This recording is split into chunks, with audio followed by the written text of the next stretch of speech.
Agatha கிறிஸ்டியின் நடுவானில் ஒரு மரணம். அத்தியாயம் 5. விசாரணைக்குப் பிறகு. தீர்ப்பு முடிந்து நீதி சபையை விட்டு வெளியேறியதுமே தன் அருகில் நார்மன் கேலும் உடன் வந்து இணைந்து கொண்டிருப்பதை கவனித்தார் ஜானி. துச்சமாக மதித்து விசாரணை நீதிபதி தூக்கி எறிந்த அந்த தாளில் அப்படி என்னதான் தீர்ப்பு எழுதப்பட்டிருக்கும்? எனக்கு வியப்பாக இருக்கின்றது என்றார் நார்மன். இவர்கள் இருவரும் அல்லாது ஒரு மூன்றாவது குரல் என்னால் சொல்ல முடியும் என நினைக்கிறேன் என்றது. இரு இளைஞர்களும் திரும்பி குரல் வந்த திசையை நோக்கினர். மினுமினுக்கும் குறும்பு கண்களை காட்டியபடி துப்பறியும் நிபுணர் அந்த தீர்ப்பு என்று ரகசிய குரலில் பேசுவது போல சொன்ன பாய்ரோ, திட்டமிட்டு நான் தான் அக்கொலையை செய்தேன் என எழுதப்பட்ட தீர்ப்பு என்றார். ஓஹோ, அப்படியா என்ன என ஏறக்குறைய கத்தியே விட்டார் ஜானி. பாய்ரோ புன்சிரிப்போடு தலையை ஆட்டி ஆமோதித்தார். நண்பர்களே, நான் நீதி சபையை விட்டு வெளியேறும்போது ஒரு நிருபர் இன்னொருவரிடம், நன்றாய் குறித்துக்கொள், நான் சொல்கிறேன், அதோ போகிறானே குள்ளன், அவன்தான் இக்கொலையை செய்திருக்கிறான் என்று என்னை சுட்டிக்காட்டி ஒரு முடிவாகவே சொல்லிக் கொண்டிருந்தான். நீதி சபையும் அப்படிதான் சந்தேகம் கொண்டுள்ளது. என்ன நீதி சபை இது என அனுதாபப்படுவதா இல்ல நகைப்பதா என விளங்காது விழித்தார் ஜானி. கடைசியில் நகைத்தே விட்டார். இனி தயக்கம் கூடாது என்று பாய்ரோவும் தன் புன்முறுவலை கொஞ்சம் பெரிதாக்கிக் கொண்டார். நான் யார் என்று உணர்த்துவதற்கான வேலைகளை முடுக்கிவிட வேண்டிய கட்டாயம் வந்துவிட்டது. இப்படி சொல்லிவிட்டு புன்சிரிப்பு மாறாத கை குலுக்கல்களுடன் விடை பெற்று கொண்டார் அவர். முதுகு காட்டி சென்று கொண்டிருந்த பாய்ரோவையே பார்த்தபடி இருந்த நார்மன், என்ன ஒரு அசாதாரண மனிதன் இவர் என்றார். தன்னை துப்பறியும் நிபுணர் என்று சொல்லிக் கொள்கிறார். பார்த்தால் நடைபாதை பாதசாரி போல இருக்கிறார். ஒரு மைல் தள்ளி வந்தால் கூட வருவது பாய்ரோதான் என இவரை அடையாளம் கண்டுவிடலாம். எந்த மாறுவேடமும் இல்லாமல் என்ன துப்பு துளக்கிவிடப் போகிறார்?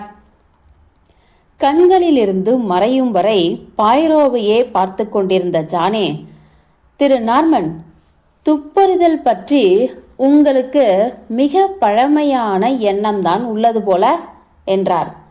மாற்று தாடி வைத்துக்கொண்டு தொப்பி, கருப்பு கண்ணாடி இத்தியாதி அணிந்து ஆளை அடையாளம் மாற்றிக்கொண்டு செல்வதெல்லாம் பழம் பெரும் பெருங்காய டப்பா. இது உளவியல் ஓங்கியுள்ள காலம். இப்போதெல்லாம் துப்பறியும் அதிகாரிகள் ஓர் இடத்தில் வெறுமனே அமர்ந்து கொலை வழக்கினை மனோரீதியாக சிந்தித்து அதன் மூலம் வழக்கினை பைசல் செய்கிறார்கள். சிரமமற்ற வேலை. உடல் ரீதியாக இருக்கலாம், சிரமமில்லைதான். ஆனால் அமைதியான, குழப்பமற்ற பளிங்கு போன்ற சுத்தமான மூளை வேண்டும். இது வாய்ப்பது சிரமம். ஓ, களிமண் மூளை ஒத்து வராதோ? இருவரும் சிரித்து கொண்டனர். ஒரு நிமிஷம் என்றார் நார்மன். தற்சமயம் அவரது வெண்ணிற கன்னம் சிவந்து புது ரோஜா போல ஆகியிருந்தது. பேசியது கூட படபடவென வேண்டாத ஒரு அதிர்வில் இருந்தது. அதாவது நீங்கள் உங்களுக்கு நேரமாகியிருக்கலாம், ஆனாலும் என்னோடு ஒரு கப் தேநீர் அருந்த வர முடியுமா? நார்மனின் பேச்சு நின்று போயிற்று. முட்டாளே, என்னதான் ஆயிற்று உனக்கு? தேநீர் அருந்த வருகிறாயா என்று ஒரு பெண்ணை தடுமாறி பேசாமல், வியர்த்து விறுவிறுக்காமல், உன்னை படும் முட்டாள் போல காட்டிக்கொள்ளாமல் அழைக்க முடியாதா? முகரையப்பாரு, அந்த பெண் உன்னை என்ன நினைத்து தொலைக்கும்? இதனாலதான் மீசையே வேண்டாம் என்று நன்றாய் மழுங்க சவரம் செய்து விட்டாயோ?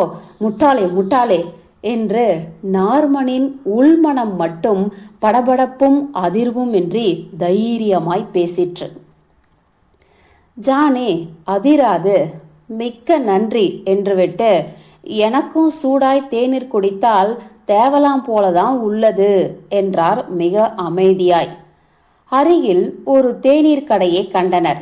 அங்கு அலட்சியமாய் பணியாற்றிய ஒரு பெண் நார்மன் பரிமாற சொன்னவற்றை வேண்டா வெறுப்பா குறித்து கொண்டு சந்தேகமாய் இருவரையும் பார்த்தாள். இங்கு தேநீரும் பிஸ்கட்டுகளும் தருவதாய் என் முதலாளி சொல்கிறார். ஆனால் அப்படியா என்பது நான் அறியாதது. குடித்துவிட்டு அதிருப்தியாகி குறை சொல்லக்கூடாது என்றது அந்த சந்தேக பார்வை. அப்படி தரம் குறைந்து இருப்பதால் தான் என்னவோ தேநீர் கடை படுகாலியாக இருந்தது. நெருக்கமாய் ஒரு ஜோடி வெகுநேரம் அமர்ந்து தேநீர் அருந்த வகை செய்து தந்தது. யாருமற்ற கடையில் ஆள் அரவமற்ற அமைதியான சூழல். குளிருக்கு அணிந்திருந்த கையுறைகளை அவிழ்த்து மேஜையில் கிடத்திய ஜானே தனக்கு எதிரே அமர்ந்திருந்த நார்மனை ஆழ பார்த்தார். ஈர்க்கிறான். அந்த நீல விழிகள் இழுக்கின்றன. அவன் சிரிப்பு ஆண் காந்தம். சிரிப்பு மட்டுமா என்ன, அவனே ஒரு காம காந்தம். தன்னை எதிரே ஒரு பெண் அமர்ந்து ரசித்து கொண்டிருக்கிறாள் என்று பிரித்தறியாத நார்மன் நம்மை நிலைகுலைய செய்யும் விஷயம் கொலை என்று சம்பந்தமின்றி புது சம்பாஷணைக்குள் நுழைந்தார். புது பெண்ணுடன், அதாவது மனம் ஈர்த்த புது பெண்ணுடன் தனியே அமர்ந்திருப்பதால் உருவாகும் ஒருவித சுக சங்கடத்திலேயேதான் அவர் இன்னும் இருக்கிறார். நார்மன் சொன்னதற்கு எனக்கும் அப்படியேதான் தோன்றுகிறது என்றார் ஜானே. இக்கொலை வழக்கு எனக்கு கவலையை தருகிறது. நான் பார்க்கும் வேலையை மனதில் வைத்துக்கொண்டு சொல்கிறேன். என் முதலாளி கூட்டம் இதனை எப்படி எடுத்துக்கொள்ளுமோ தெரியவில்லை. புரிந்து கொள்ள முடியாத மனித கூட்டம் என்றார் நார்மன் ஒரு சிந்தனையோடு. வாழ்க்கையே ஒழுங்கற்றதுதான், தயவு தாட்சணியமற்றது, தர்மமற்றது. நாம் சம்பந்தப்படாத வழக்கு. இதற்கு போய் இத்தனை குழம்ப வேண்டியுள்ளது. ச, என்ன வாழ்க்கை இது! இப்படி சொல்லிவிட்டு சடுதியில் கோபமானார். வாழ்க்கை வெறுக்கத்தக்கது, அழிக்கத்தக்கது. பொறுமை பொறுமை என்று புன்னகைத்தார் ஜானி. விட்டுவிடுங்கள். இவ்வழக்கால் இதுவரை நமக்கோ நம் பணிக்கோ எதுவும் நடந்துவிடவில்லை. நடக்காததை எண்ணி கோபம் கொண்டு எரிவதில் லாபம் என்ன? திரு நார்மன், அவர்கள் மீதும் கொஞ்சம் நியாயம் இருக்கத்தானே செய்கின்றது. நான் கூட அந்த பெண்மணியை கொன்றவளாக இருக்கலாம் இல்லையா? கொலையாளிக்கு ஒரு கொலை செய்த பிறகு மற்ற கொலைகள் மிக சுலபமா. ஆகவே நிறைய கொலைகள் செய்வானாம். அப்படிப்பட்ட ஒரு ஆளை பணியில் நீடிக்க விட நீங்களும் நானும் விரும்புவோமா என்ன? இது பொது பேச்சு. ஒருவன் கொலை செய்யக்கூடியவனா இல்லையா என்றுதானே முதலில் பார்க்க வேண்டும். மிக உண்மையாய் கருத்து பொதிந்து பேசினார் நார்மன். இதற்கு உங்கள் கருத்தோடு என்னால் முழுதும் ஒத்துப்போக முடியவில்லை திரு நார்மன் என்றார் ஜானே. உங்களுக்கு ஒன்று தெரியுமா? நான் பணியாற்றும் சிகை அலங்கார அலுவலகத்தில் சில முறை சில வாயாடி பெண்களை கையாளும் போது அப்படியே குத்தி குதறி கொன்று விடலாமா என கோபம் வந்ததுண்டு தெரியுமா? அப்படி செய்வதால் அவர்களிடம் இருந்து எனக்கு முழு விடுதலை கிடைக்கும் என்று மட்டும் ஒரு நிர்பந்தம் இருந்திருந்தால் வீழ்த்திருப்பேன்.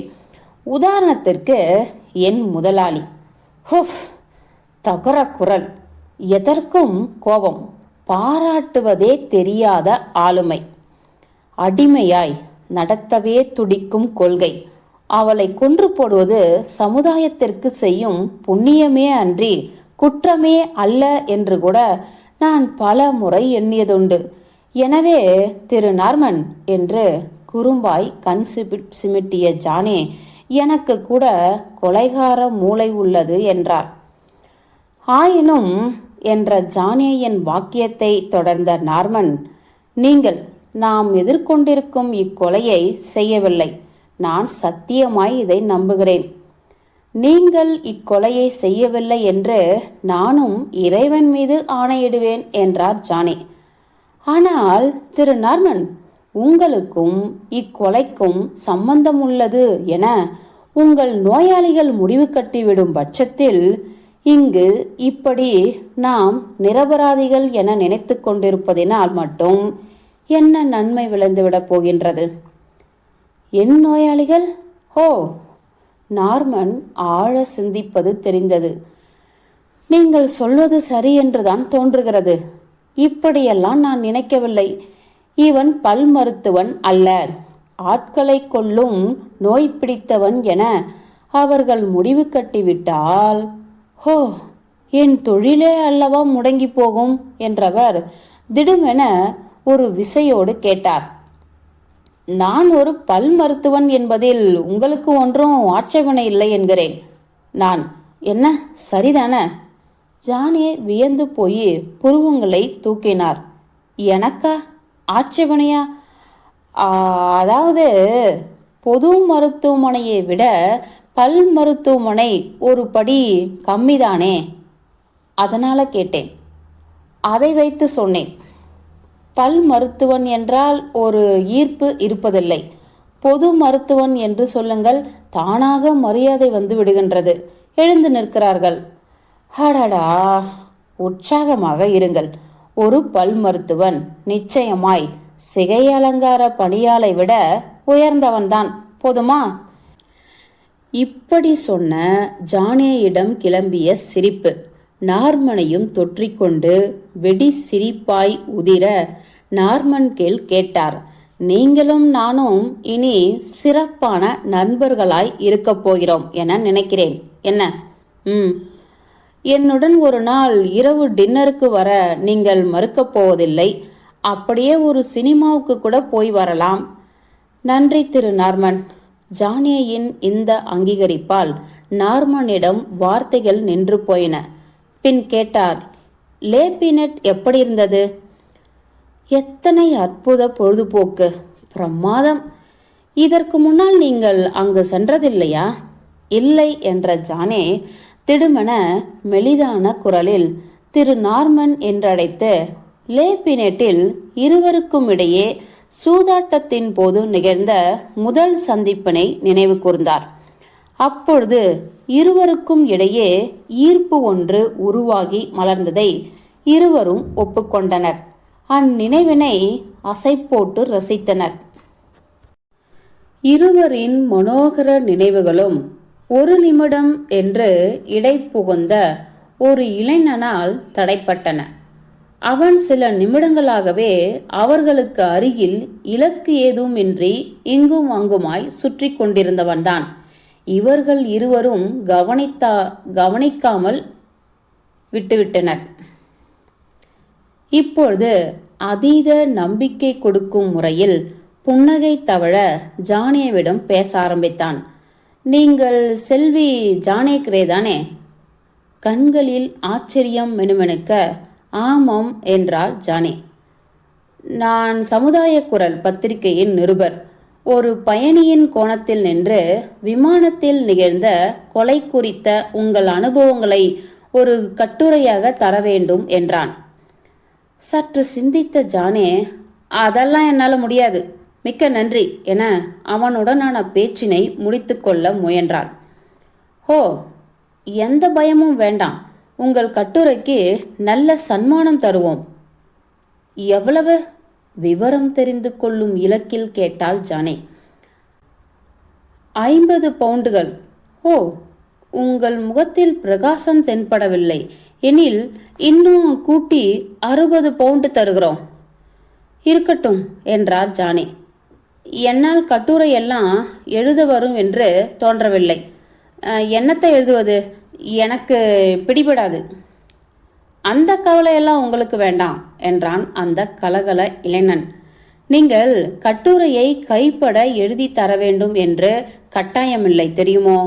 உங்களிடம் எங்கள் நிருபர்குழு சில கேள்விகளை கேட்கும், அவ்வளவுதான். அவற்றிற்கு நீங்கள் தரும் பதில்களின் பேரில் நாங்கள் கட்டுரையை படித்து முடித்து விடுவோம். உங்களுக்கு கடுகளவு சிரமமும் இருக்காது. இதற்கு எல்லாம் ஒன்றுதான் என்று சொன்னார் ஜானி. வேண்டாம், தயவு செய்து 100 பவுண்டுகள். நான் எங்கள் ஆசிரியரிடம் பேசி 100 பவுண்டுகள் வாங்கி தந்து விடுகிறேன். போதுமா? உங்களை ஒரு புகைப்படம் எடுத்துக்கொள்கிறேன். அதையும் பிரசுரம் செய்து ஜமாய்த்து விடலாம். பல லட்சம் பிரதிகள் செல்லும் பத்திரிகை சமுதாய குரல். முகம் சுளிக்காது தயவு செய்து என்று சொன்னேன் என்று நினைவுபடுத்தினாள் ஜானி. இதில் எனக்கு உடன்பாடில்லை. இப்பொழுது இடை புகுந்த நார்மன், எனவே நீங்கள் இடத்தை காலி செய்து விடுவதே உசிதம் என்றார். எங்களை தொந்தரவு செய்யாதீர்கள். தன் கலகலப்பு குன்றாது நார்மன் கேள் பக்கமாய் சிறு எதிர்பார்ப்பு மேவ திரும்பினான் அந்த நிருபர். ஹே, நீங்கள் நார்மன் கேள் என்று கேட்டு நார்மனையும் ஆச்சரியத்தில் ஆழ்த்தி தன்னகப்படுத்தி கொண்டான். சரி திரு நார்மன், என் கோரிக்கையிலையும் விளக்கத்திலும் திருப்தி அடையாமல் மிக ஜாக்கிரதையாக என்னை செல்வி ஜானே நிராகரிக்கும் பட்சத்தில் ஏன் நீங்கள் முன்வரக்கூடாது? 500 வார்த்தைகள் கொண்ட கட்டுரை, அது போதும். ஒரு பெண்ணின் கொலை குறித்து பெண்ணின் கருத்து என்பதால் சிறப்பான செய்தியாய் அமையும் என்னும் நோக்கில் ஜானியாவுக்கு 100 பவுண்டு சொன்னேன். போகட்டும், அதையே உங்களுக்கும் தந்து விடுகிறேன். என்ன, இது ஒரு நல்ல வாய்ப்பு. எனக்கு எதுவும் வேண்டாம் அப்பா. தயவு செய்து எங்களின் தனிமையை சிதைக்காதே. உனக்காக எதுவும் என்னால் எழுத முடியாது. பணம் ஒரு பொருள் இருக்கட்டும் சார். உங்களுக்கு எத்தனை விளம்பரம் கிடைக்கும் தெரியுமா? அவன் விடுவதா இல்லை. பிரகாசமான எதிர்காலம் எதிர்நோக்கி இருக்கும். நீங்கள் ஒரு வளரும் மருத்துவர். உங்கள் நோயாளிகள் எல்லோரும் படித்து பிரமிப்பர். அதுதான் என்று அழுத்தி சொன்ன நார்மன், அதுதான் நான் மிக பயப்படுவது என்றார். விளம்பரம் இல்லாத எத்துறையிலையும் இப்போதெல்லாம் முன்னுக்கு வர முடியாது திரு நார்மன். இருக்கலாம், ஆனால் அது எவ்வகையான விளம்பரம் என்பதை பொறுத்தது. கொலை வழக்கு குறித்து பேட்டி என்றால் சந்தேகப்படாமல் இருப்பவர்களையும் சந்தேகப்படும்படி தூண்டிவிடுவது போலல்லவா ஆகும். எங்கள் இருவருக்குமே உங்களின் தொந்தரவில் வெறுப்புதான் ஏறிக்கொண்டிருக்கிறது என்பதை இப்பொழுதாவது நீங்கள் உணர்ந்திருக்க வேண்டும். நீங்களாக கிளம்புகிறீர்களா? இல்லையென்றால் ஆள் வைத்து நான் உங்களை தூக்கி போட வேண்டி வரும். சச்ச, இத்தனை வெறுப்பு கொள்ள என்ன இருக்கிறது என்றான் இளைய நிருபர். நார்மனின் அச்சுறுத்தும் வார்த்தைகளுக்கு அஞ்சாமல், இனி மாலையை கொண்டாடுங்கள். உங்கள் இருவரில் யார் முடிவினை மாற்றிக்கொண்டாலும் தவறாது எனக்கு தொலைபேசி செய்து அழையுங்கள். இதோ என் அடையாள அட்டை. இப்படி சொல்லிவிட்டு, பரவாயில்ல, விமான கொலை குறித்து சுமாரான பேட்டி கிடைத்துவிட்டது என்று தனக்குத்தானே குதூகலம் அடைந்தபடி வெளியேறினான் அவன். அடுத்த நாள் வெளியான சமுதாய குரல் இதழில் விமான கொலை மர்மத்தில் 2 பயணிகளின் சாட்சிகள் என்று மையப்படுத்தப்பட்ட தலைப்பில் ஒரு காரசாரமான கட்டுரை வெளியாகியிருந்தது. இப்படியெல்லாமா நாம் கருத்து தெரிவித்தோம் என்று இளம் ஜோடி திகைக்கும்படி அமைந்திருந்தது அக்கட்டுரை. விமான கொலை குறித்து நினைக்கவோ பேசவோ நடுநடுங்கினர் செல்வி ஜானி. மருத்துவத்துறையில் முன்னுக்கு வந்து கொண்டிருக்கும் ஒரு இளைய மருத்துவர் கொலை வழக்கு ஒன்றில் கலந்திருப்பதை அவரது வியாதியஸ்தர்கள் கேள்விப்பட்டால் அவரது தொழில் எந்த அளவுக்கு பாதிக்கப்படும் என்பதை மருத்துவரான நார்மன் வெகு நீளமாக பிரசங்கித்து விளக்கினார். மருத்துவர் நார்மனும் இக்கொலை வழக்கோடு தொடர்பில்லாத, ஆனால் ஒரு பயணி என்னும் முறையில் பரிதாபமாக தொடர்பு உடையவர் என்பது கவனிக்கத்தக்கது. தனது நோயாளிகள் விளம்பரங்களை மட்டும் படித்துவிட்டு இது போன்ற கொலை செய்திகளை எல்லாம் அப்படியே விட்டுவிடும் பட்சத்தில் தனது தொழில் பாதிப்படையாமல் தப்பிக்கும் என்றும் மருத்துவர் ஆசியமாக குறிப்பிட்டார் என்றெல்லாம் அந்த கட்டுரை வளர்ந்து கொழித்திருந்தது. நிருபர் கண் பார்வையிலிருந்து மறைந்ததும் ஜானே கேட்டார், அந்த நிருபர் ஏன் முக்கிய ஆட்களை போய் சந்திக்காமல் வெறும் பயணிகளான நம்மை சுற்றி சுற்றி வந்து பிராணனை வாங்கினான்? மூத்த நிருபர்களுக்கு விட்டிருப்பான் என்ற நார்மன், ஜானே, இனி உன்னை ஒருமையில் பெயர் சொல்லிதான் அழைக்கப் போகிறேன். உனக்கொன்றும் ஆட்சேபனை இல்லையே? அந்த கிசலி பெண்ணை யார் நிஜமாக கொன்றிருப்பார்கள் என்று நீ நினைக்கிறாய் என கேட்டாள். மயிரிழை கூட எனக்கு யூகம் கிடையாது. இப்படி நடக்கு என்று நினைத்தாவது பார்த்தாயா? உண்மையாய் சொல்லு. இல்லை. பறக்கும் விமானத்தில் கொலையாளி பதுங்கிருந்து கொலை செய்வார் என்று யாராவது நினைப்பார்களா? பயணத்தின் போது என் கஷ்டங்களை கொஞ்சம் நினைத்து சலனப்பட்டு கொண்டிருந்தேன். அவை குறித்து கவலையும் எழுந்து கொண்டிருந்தது. யார் கொன்றிருப்பார்கள் என்றெல்லாம் நான் முக்கியத்துவம் தந்து யோசிக்கவே இல்லை. இதுவரையிலையும் நம்முடன் பயணம் செய்த ஒருவர்தான் கொன்றிருப்பார் என்று இந்த நிமிடம் வரை எனக்கு உரைக்கவில்லை. ஆனால் விசாரணை நீதிபதி மறு பேச்சிற்கு இடமின்றி பயணிகளில் ஒருவர்தான் கொன்றுள்ளார் என்று கணித்துவிட்டார். நான் செய்யவில்லை என்று எனக்கு தெரியும்.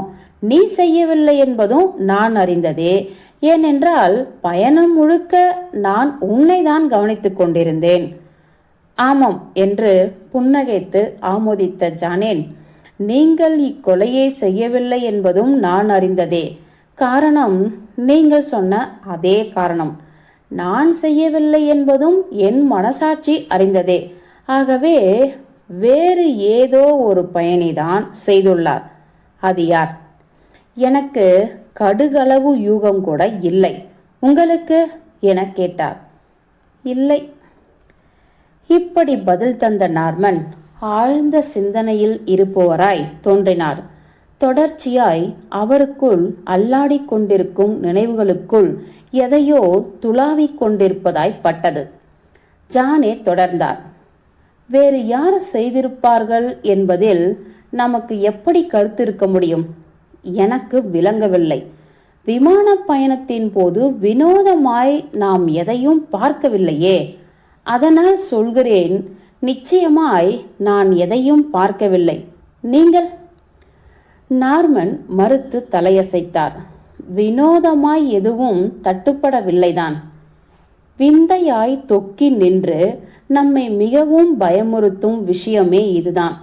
வினோதமாய் ஏதாவது இடம்பெற்றிருந்தால் அதனை உங்களால் பார்த்திருக்கவே முடியாது என்று அடித்து சொல்லிவிடலாம். ஏனென்றால் நீங்கள் அந்த கிசலி பெண்ணின் இருக்கையை கண்ணால் காண முடியாத கோணத்தில் அமர்ந்திருந்தீர்கள். ஆனால் நான் அப்படி அமர்ந்திருக்கவில்லை. கிசலி திசை நோக்கி அமர்ந்திருந்த நான் விமானத்தின் அந்த மையப்பகுதி முழுதும் நன்கு கண்ணில் படும்படிதானே அமர்ந்திருந்தேன். எது நடந்திருந்தாலும் அதை நான் பார்த்திருக்க வேண்டுமே. இப்படி சொன்ன ஜானே உடனேயே தனது இக்கருத்தை பெருக்கி தள்ளிவிட்டார்.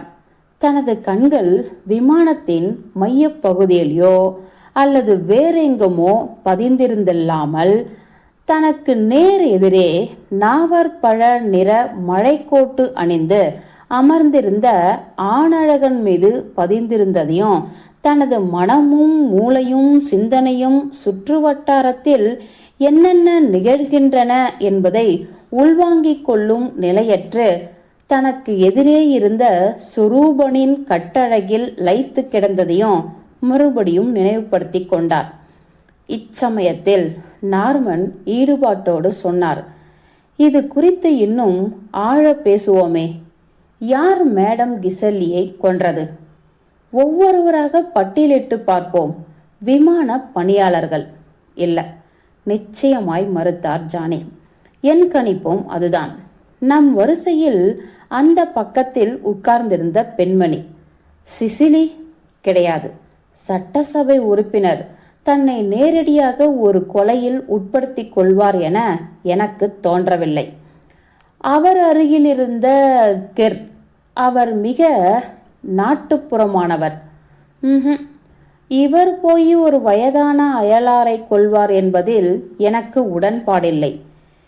இதே நிலையில்தான் மருத்துவரையும் வைக்க வேண்டியுள்ளது இல்லையா? ஆமாம். மேலும் அவர் ஒரு மருத்துவர். மேடம் கிசலியை கொன்று போட வேண்டும் என்ற வெறியில் அவர் இருந்திருந்தால் எவ்வித தடயமும் ஏற்படுத்தி விடாத ஒரு முறையை பின்பற்றிதான் கொன்றிருப்பார். பிறகு எக்காலத்திலும் யாராலும் விடை காண முடியாத கொலை வழக்காய் இது நிலைத்திருக்கும். ஆமாம் என்று சிறு ஐயம் தெரிக்க சொன்ன நார்மன், தடயம் காட்டாத, வாசனையோ சுவையோ அற்ற விஷயங்கள் கொலையாளி யார் என்று கண்டுபிடிக்க இயலாதவாறு தப்பிக்க உதவும் சிறந்த ஆயுதங்கள்தான். ஆனால் அப்படிப்பட்ட விஷயங்கள் நிஜமாகவே இருக்கின்றனவா? எனக்கு இதில் சிறு சந்தேகம் உள்ளது என்று கருத்து தெரிவித்துவிட்டு, என்னிடம் ஒரு ஊதுகுழாய் உள்ளது என தம்பட்டம் தட்டிய குள்ளர் பற்றி என்றார். இக்காரணத்தால் அவர் மீது சந்தேகம் விளைகின்றது. பார்க்க அப்பிராணியாய் தெரிகிறார்.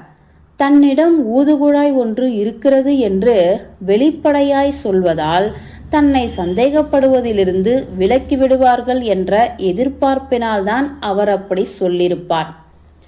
பிறகு அந்த ரைடர் அழுத்தமான ஆசாமி, இக்கொலையில் சந்தேகப்பட தூண்டும் நபர்.